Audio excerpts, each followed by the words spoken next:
Mi nombre es Esteban Montenegro. Tengo 66 años y mi propia hija me escondía la comida diciéndome que ya había comido demasiado.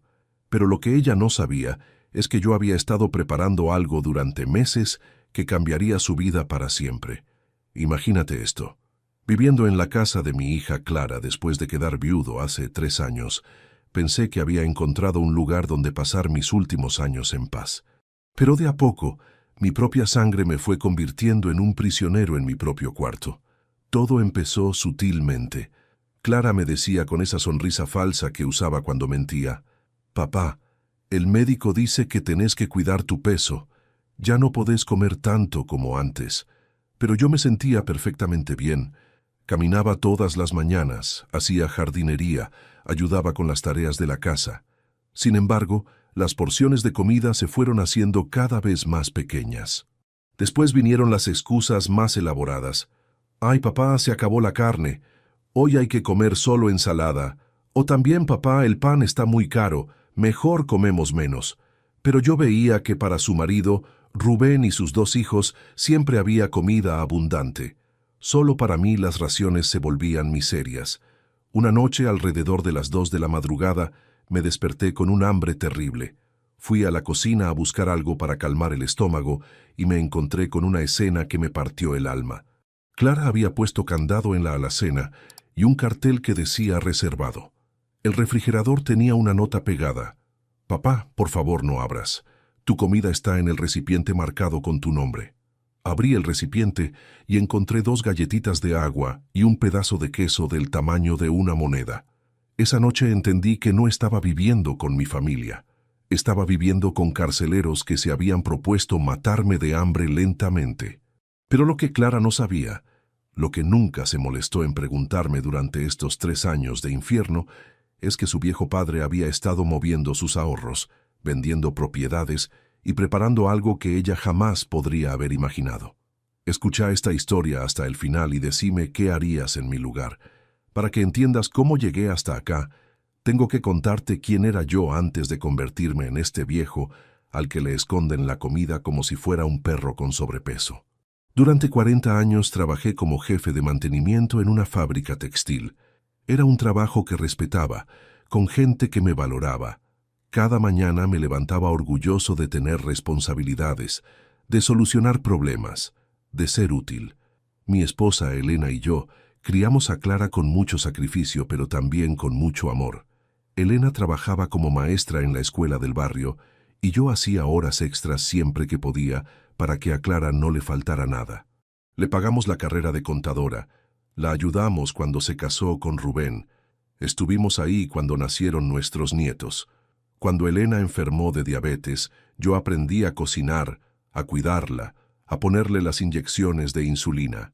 Durante 2 años fuimos al hospital juntos, compartimos miedos, compartimos esperanzas.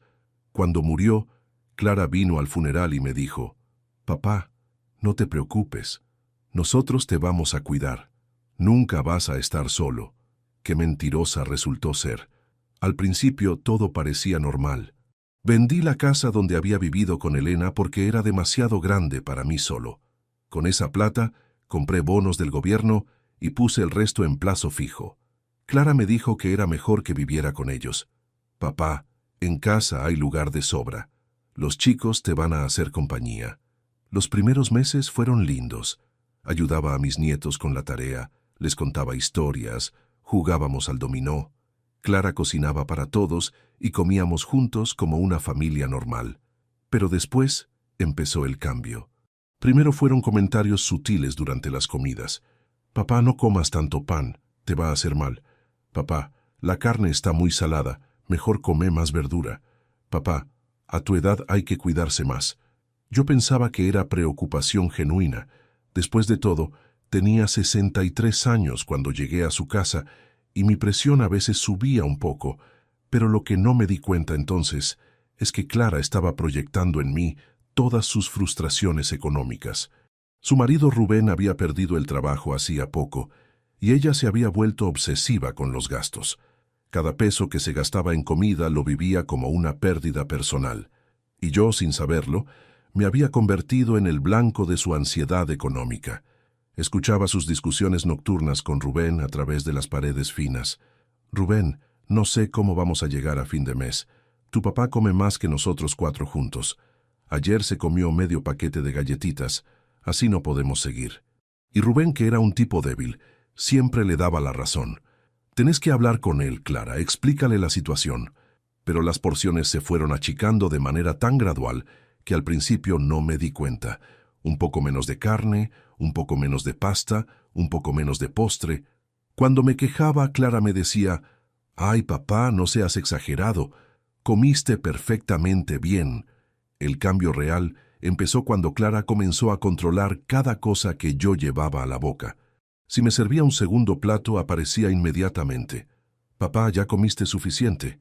Si abría el refrigerador para buscar una fruta, me gritaba desde la otra habitación: «Papá, acabamos de almorzar. No podés comer todo el día». Pero había algo más siniestro en todo esto. Clara había empezado a disfrutar del control que tenía sobre mí. La vi sonreír con satisfacción cuando yo dejaba comida en el plato porque ella me había servido muy poco. La vi gozar cuando yo le pedía permiso para comer algo y ella me lo negaba. Era como si mi hambre fuera una victoria personal para ella. Un día la descubrí hablando con su amiga Patricia por teléfono mientras yo estaba en el jardín. «Ay, Patty, no sabes lo que es tener un viejo en casa. Comen todo el día, se quejan de todo, no entienden que las cosas cuestan plata. Menos mal que yo le puse los puntos sobre las íes. Ahora come lo que yo le digo y cuando yo le digo». Esa conversación me destrozó. No era que Clara tuviera problemas económicos genuinos.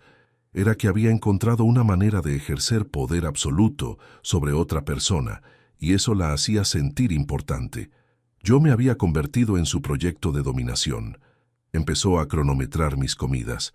«Papá, tenés 20 minutos para almorzar. Después levanto todo». Si yo no terminaba en ese tiempo, retiraba mi plato aunque estuviera por la mitad. Los horarios de comida se volvieron rígidos como en una prisión. Desayuno a las 7, almuerzo a las 12, cena a las 8. Ni un minuto antes ni un minuto después. También empezó a hacer listas de lo que yo podía y no podía comer. Me las pegaba en la puerta del refrigerador como si fuera un nene de 5 años que no sabía leer. «Papá puede comer manzanas, peras, lechuga, tomate, pollo hervido. Papá no puede comer pan, dulces, carne roja, queso, embutidos, frituras». La lista de lo que no podía comer era 3 veces más larga que la de lo que sí podía. Y Clara la actualizaba semanalmente, siempre quitando cosas, nunca agregando. Un día quitó las bananas porque tenían mucha azúcar. Otra semana quitó las nueces porque tenían mucha grasa. Después quitó el yogur porque tenía conservantes. Lo más cruel era que ella comía todo lo que a mí me prohibía, deliberadamente en mi presencia. Se sentaba al lado mío a comer chocolate mientras yo comía lechuga sin aceite. Se hacía un sándwich de jamón y queso mientras yo masticaba pan seco. Era sadismo puro. Gradualmente me fui dando cuenta de que Clara no me veía como su padre. Me veía como una carga económica que comía demasiado y gastaba recursos que ella prefería usar en otras cosas. Un día la escuché hablando por teléfono con su hermana que vive en España. «Mira, Lucía, papá come como si fuera un adolescente. Gasta más en comida que Rubén y los chicos juntos. No sé cuánto tiempo más vamos a poder mantenerlo así». Esa conversación me abrió los ojos. No me estaba cuidando por mi salud. Me estaba racionando por su bolsillo. Después vino la humillación más grande. Clara instaló un candado en la alacena donde guardábamos las cosas ricas. Galletitas, chocolate, dulces, todo bajo llave. «Papá, estas cosas no son para vos. Hacen mal a tu edad». Pero yo veía cómo sus hijos comían chocolate todos los días después del colegio. Cuando le pregunté por qué ellos podían y yo no, me respondió: «Papá, ellos están creciendo. Necesitan energía. Vos a tu edad ya no quemás calorías como antes». Era como si hablar conmigo fuera explicarle a un nene por qué no podía comer golosinas.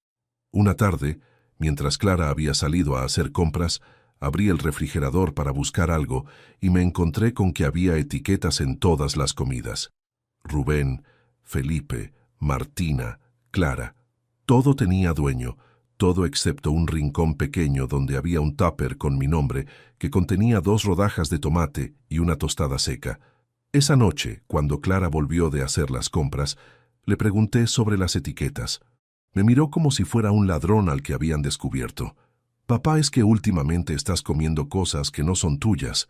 Ayer te comiste el yogur de Martina y ella no tuvo merienda. Mentira. Yo había comprado ese yogur con mi propia plata el día anterior, pero Clara había desarrollado esta capacidad de cambiar la realidad a su conveniencia. Todo lo que yo compraba misteriosamente se convertía en comida de la casa. Todo lo que yo comía se convertía en comida que le estaba robando a alguien más. Los domingos eran los peores. Clara cocinaba asado para la familia, pero a mí me servía un pedacito de pollo hervido sin sal y una ensalada sin aceite. Papá, vos tenés que cuidar el colesterol. Pero Rubén, que tenía 10 años menos que yo, comía chorizo, morcilla y carne como si fuera su última cena. Cuando les preguntaba por qué podían comer eso y yo no, Clara me decía: papá, no seas caprichoso. A tu edad hay que ser más responsable. Responsable, como si comer una porción normal de comida fuera un acto de irresponsabilidad criminal. Mis nietos, Felipe de 12 años y Martina de 8, empezaron a notar las diferencias. Un domingo, Felipe me preguntó en voz baja: «Abuelo, ¿por qué vos comés distinto que nosotros? ¿Estás enfermo?» Le expliqué que mamá pensaba que era mejor para mi salud, pero el nene no era tonto. «Abuelo», me dijo, «pero vos estás muy flaco». En el colegio nos enseñaron que los abuelos necesitan comer bien para estar fuertes. ¿Por qué mamá no te deja comer más? No supe qué responderle, porque no quería meter a los chicos en el conflicto. Pero Clara se había dado cuenta de esa conversación. Esa noche me llamó aparte. «Papá, no quiero que hables de comida con los chicos. Los estás confundiendo. Ellos tienen que aprender que cada persona tiene necesidades diferentes. No les transmitas tus caprichos». Mis caprichos. Así llamaba al hecho de que yo tuviera hambre. Martina era más directa. Un día me vio comiendo mi porción miserable mientras ellos almorzaban normalmente y me dijo: «Abuelo, ¿querés un poquito de mi milanesa? Tu pollo parece triste». Clara la retó inmediatamente: «Martina, no le des comida al abuelo. Él tiene su propia comida. Si le das de la tuya, te vas a quedar con hambre». La nena me miró con esos ojos grandes, llenos de tristeza. «Pero mami, hay mucha comida. Alcanza para todos». «Martina, no discutas conmigo. Termina tu almuerzo y después andate a hacer la tarea». Esa inocencia de mis nietos me partía el corazón. Ellos veían la injusticia con la claridad que solo pueden tener los chicos, pero Clara estaba entrenándolos para que normalizaran el maltrato. Les estaba enseñando que era normal que los viejos comieran menos, que era normal que se les negara la comida, que era normal tratar a los abuelos como ciudadanos de segunda clase. Un día encontré a Felipe llorando en su cuarto. Le pregunté qué pasaba y me dijo algo que nunca voy a olvidar. «Abuelo, mi amigo Tomás dice que su abuelo come asado todos los domingos con ellos. Dice que su abuelo hasta toma vino y come postre. ¿Por qué vos no podés hacer eso? ¿Es que no nos querés acompañar?» No sabía cómo explicarle que yo quería acompañarlos, que extrañaba comer en familia como una persona normal, pero que su mamá había decidido convertirme en un proyecto de control. No sabía cómo decirle que cada comida familiar se había vuelto una humillación para mí. Un día decidí comprar mi propia comida y guardarla en mi cuarto. Fui al supermercado con mis ahorros y compré galletitas, queso, fiambre, pan. Pensé que así podría comer algo decente cuando tuviera hambre, pero cuando Clara descubrió mi escondite, armó un escándalo que se escuchó en todo el barrio. «Papá, ¿qué es esto? No podés tener comida en el cuarto. Van a venir las cucarachas». Además, si el médico te dice que no podés comer estas cosas, es por algo. Confiscó todo lo que había comprado y lo guardó en la cocina bajo llave. «Para usar cuando sea necesario», me dijo. ¿Necesario para quién? No me quedó claro. La situación se volvió tan ridícula que yo tenía que pedir permiso para comer una banana. «Clara, ¿puedo comer esta fruta?» Y ella analizaba si yo ya había comido suficiente ese día antes de darme una respuesta. «Papá, ya comiste al mediodía. Espera hasta la cena». Empecé a bajar de peso de manera preocupante. La ropa me quedaba grande. Me sentía débil, me dolía la cabeza constantemente. Pero cuando le mencioné esto a Clara, me dijo que era normal a mi edad. «Papá, es bueno que bajes un poco. Estabas con sobrepeso». Mentira. Yo nunca tuve sobrepeso en mi vida. Una noche, desesperado por el hambre, me levanté a escondidas y traté de abrir el refrigerador sin hacer ruido. Pero Clara había puesto una alarma que sonó en toda la casa. Apareció en camisón con cara de furia. «Papá, ¿qué estás haciendo?» «Son las 3 de la mañana, no podés estar comiendo a estas horas». Le expliqué que tenía hambre, que no había cenado prácticamente nada, pero ella me miró como si fuera un adicto sorprendido robando drogas. «Si tenés hambre, toma agua. A veces la sed se confunde con hambre». Y se fue a dormir dejándome parado en la cocina, con el estómago haciendo ruido. Esa madrugada tomé la decisión más importante de mis últimos años. No podía seguir viviendo así. No podía permitir que mi propia hija me matara de hambre en nombre de mi salud. Tenía que hacer algo drástico, algo que le enseñara una lección que no iba a olvidar jamás. Y tenía los recursos para hacerlo. Lo que Clara nunca se molestó en preguntarme durante estos 3 años de maltrato es qué había hecho con la plata de la venta de mi casa. Lo que nunca quiso saber es cuánto dinero tenía ahorrado.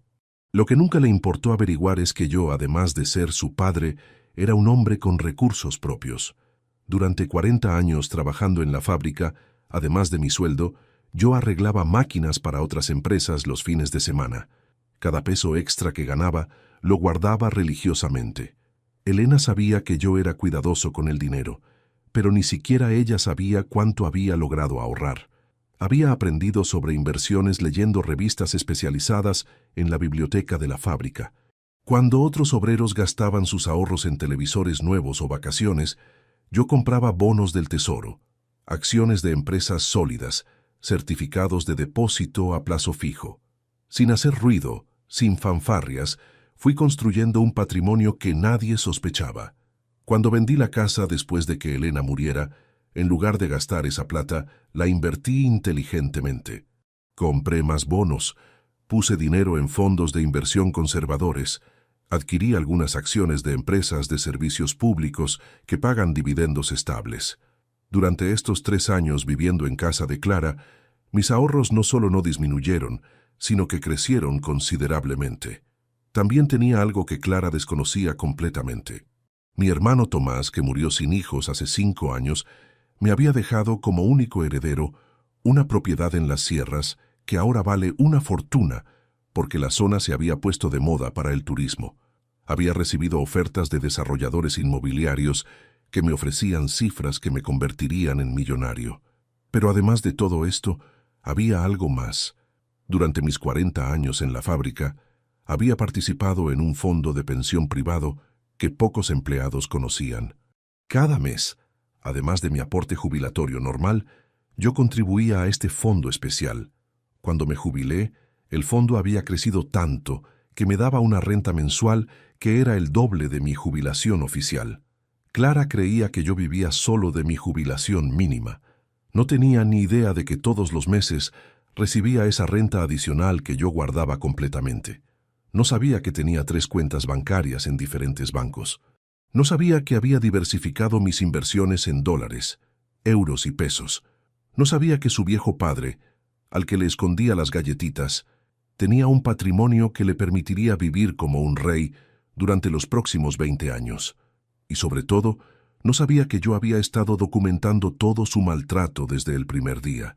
Tenía un cuaderno escondido en mi cuarto donde anotaba cada humillación, cada comida negada, cada comentario cruel, fechas, horarios, testigos. Había estado construyendo un caso contra ella sin que se diera cuenta. Clara creía que yo era un jubilado común que dependía de su caridad para sobrevivir. No tenía ni idea de que su viejo padre, al que le escondía las galletitas, tenía recursos suficientes para comprarse 3 casas como la de ella si se le ocurriera. Pero yo había guardado silencio sobre mi situación económica porque quería ver qué clase de persona era realmente mi hija. Quería saber si me cuidaría por amor o si me toleraría solo por obligación. Lamentablemente descubrí algo peor. No me toleraba ni por obligación. Me veía como un gasto que había que minimizar. Esa madrugada, después del incidente del refrigerador, saqué todos mis papeles y empecé a planear mi venganza. Una venganza que le iba a enseñar a Clara el verdadero costo de tratar mal a la gente que te quiere. Al día siguiente, llamé a mi abogado. Doctor Fuentes, necesito que me ayude con un tema familiar muy delicado. Cuando le expliqué la situación, se quedó callado durante un largo rato. Don Esteban, me dijo, lo que usted me cuenta es maltrato hacia un adulto mayor. Eso es un delito. Ya lo sé, doctor, pero no quiero hacer una denuncia. Quiero hacer algo mejor. Quiero darle una lección que no se olvide nunca. Le expliqué mi plan y el abogado sonrió. Don Esteban, usted no es el viejo indefenso que aparenta ser. No, doctor, no lo soy. Y mi hija está a punto de descubrirlo de la manera más dolorosa posible. Durante las siguientes 2 semanas, mientras Clara seguía escondiéndome la comida y tratándome como si fuera un perro gordo, yo estuve haciendo llamadas muy importantes. Llamadas que cambiarían toda la dinámica de esta familia para siempre. Pero antes de las llamadas, tuve que tomar una decisión muy difícil. ¿Realmente quería hacer esto? ¿Realmente quería destruir la imagen que Clara tenía de mí para siempre? Porque una vez que pusiera mi plan en marcha, no habría vuelta atrás. Nuestra relación cambiaría para siempre. Pensé en Elena, mi querida esposa. ¿Qué habría hecho ella en esta situación? Elena siempre fue más diplomática que yo, más paciente, pero también era una mujer con carácter que no se dejaba pisotear por nadie. Una noche, sentado en mi cuarto mirando su foto, le hablé como si estuviera ahí. Elena, nuestra hija, se convirtió en una persona cruel. No sé en qué fallamos, pero está tratando de matarme de hambre en nombre de mi salud. ¿Qué harías vos? Y juro que escuché su voz en mi cabeza diciéndome, Esteban, vos criaste a esa nena para que fuera fuerte e independiente, no para que fuera una abusadora. Si ella eligió ser cruel, vos elegí ser libre. Esa conversación imaginaria con Elena me dio la fuerza que necesitaba. Al día siguiente empecé la fase de investigación de mi plan. La primera llamada fue a mi viejo amigo Roberto, que trabajaba en el banco donde tenía mis ahorros. Roberto, necesito que me hagas un favor personal. Quiero un estado de cuenta completo de todas mis inversiones, pero con un detalle especial. Quiero que figure el valor actual de mercado de todo, actualizado a esta semana. Roberto se rió. Esteban, ¿vas a comprar algo grande? Algo así, le respondí. Cuando recibí los papeles del banco, ni yo mismo podía creer las cifras. Mis inversiones habían crecido tanto que tenía suficiente dinero para comprar 5 casas como la de Clara. El fondo de pensión privado había rendido espectacularmente. Las acciones que había comprado años atrás ahora valían una fortuna. Los bonos del gobierno habían mantenido su valor y me daban una renta mensual sustanciosa. La segunda llamada fue al abogado que había manejado la herencia de mi hermano. Doctor Fuentes, quiero vender la propiedad de las sierras, pero con condiciones especiales. Quiero que la venta se cierre en una semana y quiero que todos los papeles estén listos para mostrar inmediatamente. Doctor Montenegro, me dijo, ¿está seguro? Esa propiedad está subiendo de valor todas las semanas. En 6 meses podría valer el doble. Ya lo sé, doctor, pero necesito liquidez ahora. Tengo planes muy específicos para ese dinero. La primera llamada fue a una inmobiliaria de lujo. Quiero alquilar una casa amueblada en el mejor barrio de la ciudad. Algo con jardín, piscina, todas las comodidades. El precio no es problema. Del otro lado del teléfono me preguntaron mi presupuesto, y cuando les dije la cifra que estaba dispuesto a pagar, el tono cambió completamente. Señor Vargas, tenemos exactamente lo que usted busca. Una propiedad espectacular en el country Los Álamos. ¿Cuándo quiere verla? La segunda llamada fue a una empresa de cuidadores domiciliarios. Quiero contratar una enfermera y una cocinera para que me acompañen las 24 horas. También necesito un chofer que esté disponible cuando lo necesite. Nuevamente, el dinero no es problema. La tercera llamada fue a un nutricionista privado. Doctor, necesito que me haga un plan alimentario completo y que certifique por escrito que mi estado nutricional actual es deficiente. Quiero documentación médica de todo lo que me está pasando. Después de los estudios, el nutricionista me confirmó lo que yo ya sabía. Don Esteban, usted está desnutrido. Ha perdido masa muscular de manera preocupante. Su nivel de glucosa está bajo y presenta signos de debilidad general. ¿Qué está pasando con su alimentación? Le conté la verdad y el doctor movió la cabeza con disgusto. Esto es maltrato, don Esteban. A su edad, una alimentación deficiente puede ser mortal. Le voy a hacer un informe detallado que documenta su estado actual. El cuarto llamado fue el más importante. Llamé a un detective privado recomendado por mi abogado. Señor Vargas, necesito que documente todo lo que está pasando en esa casa. Quiero fotos, videos, testimonios. Quiero pruebas de cómo me están tratando. Durante una semana, el detective hizo su trabajo. Instaló cámaras ocultas, grabó conversaciones, documentó las cantidades ridículas de comida que me daban comparadas con lo que comía el resto de la familia. Las pruebas eran abrumadoras. Todo este tiempo, Clara siguió con su rutina de maltrato como si nada pasara.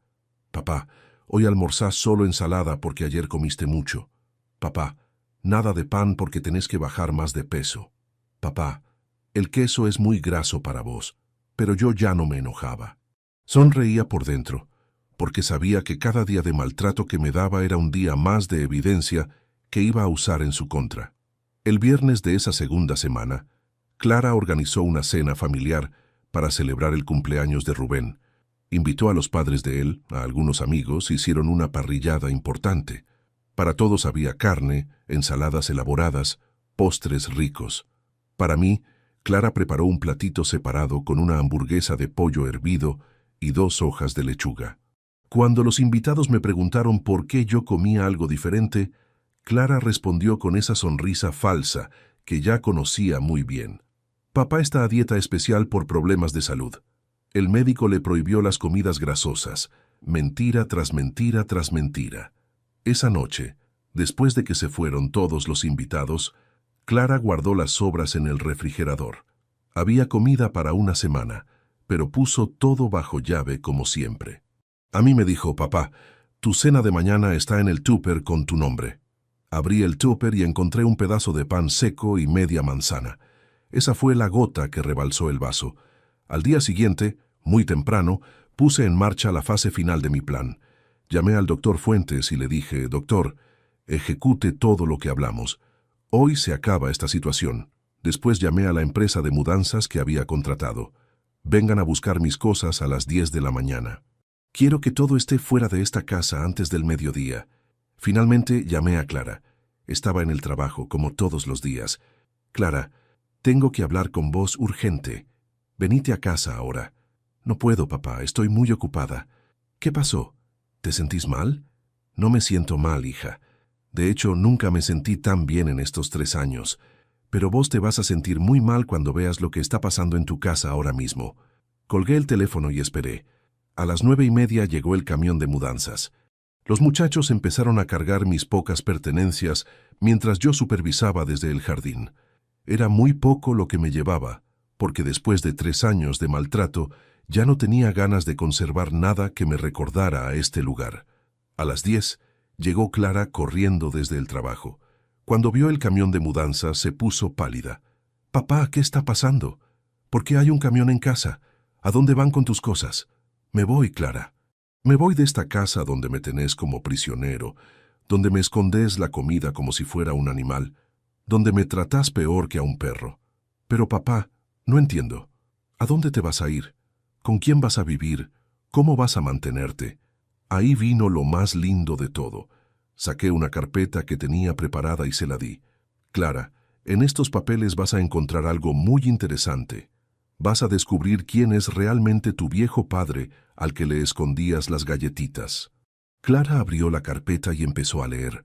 Primero el estado de cuenta del banco mostrando mis ahorros, después los papeles de la propiedad que heredé de mi hermano, después la documentación de todas mis inversiones. Se fue poniendo cada vez más blanca mientras leía. «Papá, esto no puede ser real. ¿De dónde sacaste toda esta plata?» «Esta plata, Clara, la junté trabajando 40 años mientras vos ibas al colegio. Esta plata la ahorré haciendo horas extras mientras te pagaba la universidad. Esta plata creció estos 3 años mientras vos me escondías la comida para ahorrar 50 pesos por semana». Siguió leyendo y encontró el contrato de alquiler de mi nueva casa. Clara, esto es donde voy a vivir ahora. Una casa con jardín, con piscina, con todas las comodidades. Una casa donde voy a tener una cocinera que me va a preparar todo lo que se me antoje comer. También encontró el contrato con la empresa de cuidadores. «Papá, ¿contrataste enfermeras privadas?» «Sí, Clara. Contraté gente que me va a cuidar de verdad, no gente que me va a matar de hambre diciéndome que es por mi bien». Pero lo que más la impactó fue el informe del detective privado. Fotos de los candados en la alacena, videos de las porciones miserables que me daba, grabaciones de las conversaciones donde me hablaba como si fuera un nene caprichoso. «Papá, ¿me estuviste espiando?» «No, Clara, me estuve defendiendo. Porque esto que me hiciste durante 3 años se llama maltrato a un adulto mayor y es un delito. Pero yo no te voy a denunciar porque sos mi hija y te quiero. Te voy a dar algo mejor que una denuncia. Te voy a dar una lección». Sacó el último papel de la carpeta. Era mi Nuevo Testamento. Clara lo leyó en silencio y se sentó en el cordón de la vereda como si le hubieran dado un mazazo. El Nuevo Testamento establecía que la herencia que ella esperaba recibir ahora se iba a ir a obras de caridad, hospitales, comedores infantiles, hogares de ancianos, lugares donde realmente cuidan a la gente que necesita ayuda. «Papá, no podés hacer esto. Soy tu hija». «Sí, Clara, sos mi hija. La hija que me escondía la comida, que me humillaba, que me trataba como una carga. Pero ya no sos mi heredera». En este momento, llegó el auto que había contratado para llevarme a mi nueva casa. Un auto lujoso con chofer. Clara me miró subir al auto como si estuviera viendo una película de ciencia ficción. «Papá, espera. Tenemos que hablar». «Ya hablamos, Clara. Durante 3 años te dije que tenía hambre y vos me contestaste que ya había comido demasiado. Durante 3 años te dije que me sentía débil y vos me dijiste que era normal a mi edad. ¿De qué querés hablar ahora?» Mientras el auto se alejaba, la vi por el espejo retrovisor parada en la vereda con los papeles en la mano, llorando. Por primera vez en 3 años, era ella la que se quedaba sin comer. Sin comer herencia, claro. Mi nueva casa era todo lo que había soñado. Amplia, luminosa, con un jardín hermoso donde podía caminar sin que nadie me dijera que ya había caminado demasiado. La cocinera, doña Carmen, era una señora encantadora que me recibió con una sonrisa genuina. «Don Esteban», me dijo, «me contaron que usted ha tenido problemas con la alimentación. Acá eso no va a pasar. Usted va a comer todo lo que quiera cuando quiera. Es más, mi trabajo es asegurarme de que usted recupere el peso que perdió». Esa primera noche cené como no había cenado en 3 años. Bife con papas fritas, ensalada abundante, pan con manteca, postre. Doña Carmen me miraba comer con satisfacción. «Así me gusta, don Esteban. Un hombre de su edad necesita alimentarse bien». La enfermera, señorita Patricia, era igual de atenta. Me tomó la presión, me pesó, me hizo un chequeo completo. «Don Esteban, usted está desnutrido, pero con buenos cuidados va a recuperarse rápido. ¿Cómo es posible que haya llegado a este estado?». Le conté toda la historia y la enfermera movió la cabeza con indignación. «Eso es maltrato, don Esteban. Usted hizo bien en irse de ahí». Durante los siguientes días, Clara me llamó insistentemente. «Papá, tenemos que hablar. Papá, perdóname. No me di cuenta de lo que estaba haciendo. Papá, por favor, volvé a casa». Yo no contestaba las llamadas. Una semana después apareció en mi nueva casa. El portero del country me llamó para avisar que había una señora que decía ser mi hija. La dejé entrar por curiosidad, para ver qué excusa traía esta vez. Clara llegó cargada de bolsas del supermercado. «Papá, te traje comida. Todas las cosas que te gustan. Galletitas, chocolate, fiambre, queso. Todo lo que antes me prohibías comer». Muy considerada, pero un poco tarde. Se sentó en mi living nuevo y empezó a llorar. «Papá, yo no sabía que tenías tanta plata. Si me hubieras contado, las cosas habrían sido diferentes. Ahí está el problema, Clara. Vos crees que me maltrataste porque pensabas que era pobre, pero me maltrataste porque soy tu padre y creías que podías hacerlo sin consecuencias. Pero papá, yo te cuidaba. Me preocupaba por tu salud. Clara, vos no me cuidabas. Me escondías la comida para ahorrar plata. Me humillabas para sentirte superior. Me controlabas porque te gustaba tener poder sobre mí. Sacó un papel del bolso. Papá, hablé con un abogado. Me dijo que podés cambiar el testamento si querés. No es definitivo. Claro que no es definitivo, Clara. Pero tampoco es automático. Si querés que cambie algo, vas a tener que demostrarme que realmente cambiaste. ¿Qué tengo que hacer? Primero, vas a ir a terapia para entender por qué maltrataste a tu propio padre. Segundo, vas a hacer trabajo voluntario en un hogar de ancianos para que aprendas cómo se debe tratar a los adultos mayores. Y tercero, me vas a visitar una vez por semana durante un año entero para que yo pueda evaluar si realmente entendiste lo que hiciste mal. Clara aceptó todas las condiciones. Empezó terapia, se anotó como voluntaria en un geriátrico y efectivamente me visita todos los sábados. Al principio venía con cara de circunstancia, cumpliendo el trámite, pero de a poco empezó a cambiar. Un sábado me trajo una carta que había escrito en terapia. Papá, en esta carta está todo lo que nunca te dije, todo lo que me costó admitir. Leí la carta esa noche. Clara reconocía que me había maltratado, que había sido cruel, que había usado mi dependencia económica supuesta para ejercer poder sobre mí. Reconocía que había estado celosa de la atención que yo recibía de sus hijos. Reconocía que me había visto como una carga en lugar de verme como su padre. Pero lo más importante era el final de la carta. Papá, entendí que lo que yo hice contigo fue imperdonable. No te estoy pidiendo que me perdones. Te estoy pidiendo que me des la oportunidad de ser la hija que vos te mereces. Han pasado 8 meses desde que me fui de su casa. Mi salud mejoró notablemente. Subí 6 kilos, mi presión se normalizó. Ya no tengo dolores de cabeza. Doña Carmen cocina maravillas todos los días y yo como sin culpa, sin miedo, sin que nadie me esté controlando. Conocí a mis vecinos del country, gente interesante, educada, que me trata con respeto. Juego al truco los miércoles en el club. Voy a la pileta todas las mañanas. Leo en el jardín por las tardes. Por primera vez en años me siento realmente vivo. Pero también he tenido tiempo para reflexionar sobre lo que pasó y sobre las lecciones que aprendí. Me di cuenta de que el maltrato no empezó de un día para el otro. Fue un proceso gradual donde yo fui cediendo mi dignidad de a poquito, pensando que era parte normal del envejecimiento. Cuando uno vive en situación de maltrato, desarrolla estrategias de supervivencia que en realidad son mecanismos de sumisión. Yo había empezado a pedir perdón por tener hambre. Había empezado a agradecer las migajas que me daban como si fueran favores.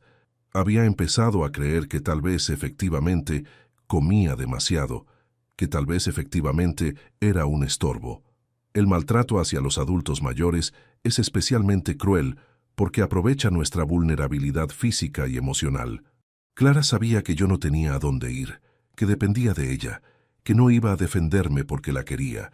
Usó mi amor paternal en mi contra, convirtiendo mi cariño en una herramienta para someterme. En el country he conocido a otros adultos mayores que han pasado por situaciones similares. Don Alberto, un señor de 75 años que vive a 3 casas de la mía, me contó que su hijo le controlaba hasta el dinero de su jubilación. Le daba apenas lo suficiente para gastos básicos y se quedaba con el resto diciéndole que era por su seguridad. Doña Mercedes, una señora muy elegante que vive en la casa de al lado, me confesó que su nuera la encerraba en el cuarto cuando venían visitas porque se avergonzaba de que fuera vieja. La tenía como una mascota molesta que había que esconder cuando llegaba gente importante. Estos relatos me confirmaron que lo que me había pasado no era excepcional. Hay miles de adultos mayores sufriendo maltrato de sus propias familias en silencio, y lo más triste es que muchos nunca se van a defender porque creen que merecen ese trato o porque no tienen recursos para escapar. Clara sigue viniendo los sábados. Ya no viene con bolsas de comida para comprar mi perdón. Viene a conversar, a contarme de su trabajo, de sus hijos, de lo que está aprendiendo en terapia. La relación todavía está en construcción, pero al menos ahora hay respeto mutuo. En una de nuestras conversaciones recientes, me dijo algo que me sorprendió. Papá, en terapia me di cuenta de que yo estaba repitiendo patrones que había aprendido de mi abuela. ¿Te acordás cómo la abuela María trataba al abuelo Raúl? Siempre le controlaba la comida, le decía que comía mucho, lo trataba como si fuera un nene. Era verdad. La madre de Elena había sido una mujer controladora que maltrataba a su marido emocionalmente. Y Elena, sin darse cuenta, había transmitido algunos de esos patrones a Clara.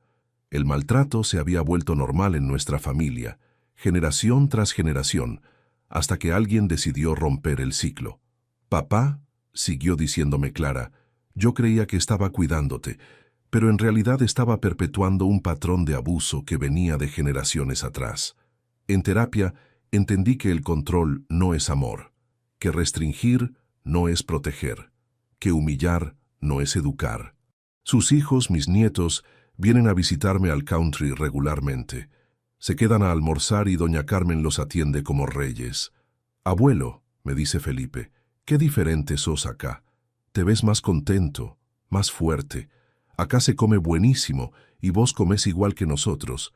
Sí, mi amor, le respondo, porque acá soy tratado como una persona, no como un problema que hay que controlar. Martina, que ahora tiene 9 años, me hizo una pregunta que me llegó al alma. Abuelo, ¿por qué mamá no te dejaba comer antes? ¿Por qué acá podés comer todo lo que querés? Le expliqué con palabras que pudiera entender que a veces la gente grande se confunde y cree que controlar es lo mismo que cuidar.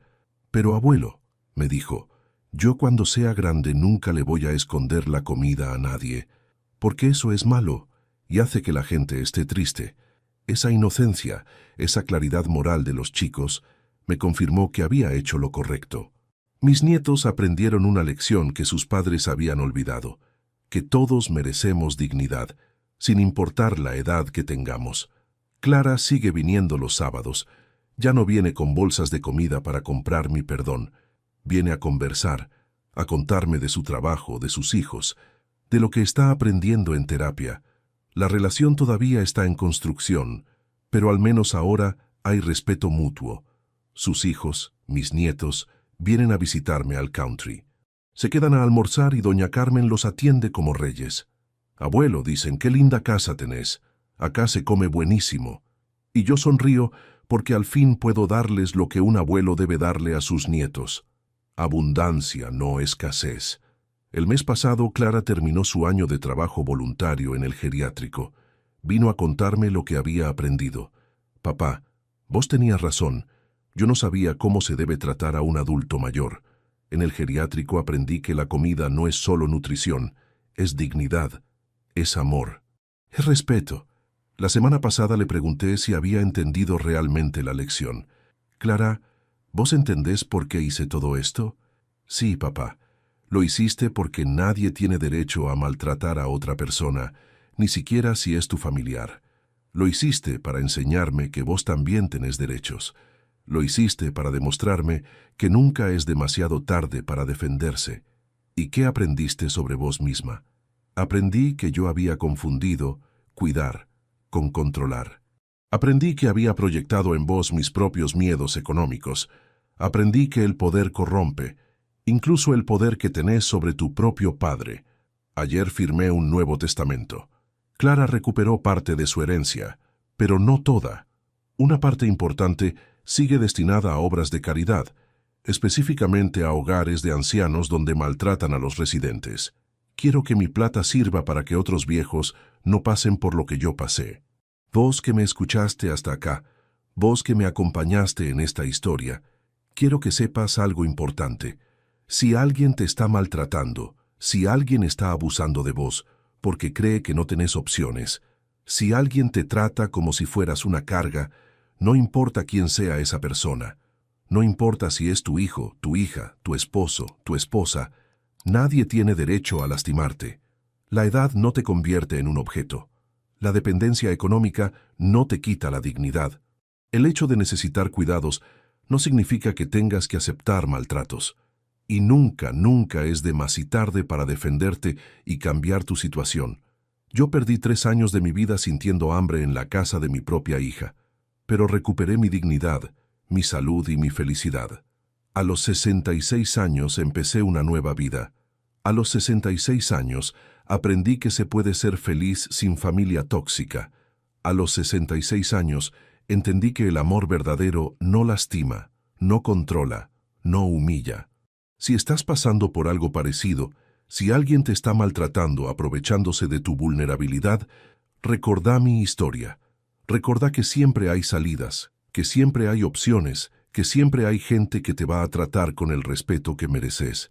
Y sobre todo recordá esto. La venganza más dulce no es lastimar al que te lastimó. La venganza más dulce es vivir bien a pesar de lo que te hicieron. Es demostrarle al mundo y demostrarte a vos mismo que valés mucho más de lo que esa persona te hizo creer. Clara aprendió la lección de la manera más dura posible, pero la aprendió. Nuestra relación nunca va a ser la misma de antes, pero ahora al menos está basada en el respeto mutuo. Y eso es mucho más de lo que teníamos cuando yo vivía en su casa comiendo sobras. Contame si esta historia tuvo sentido para vos y decime desde qué ciudad me estás escuchando.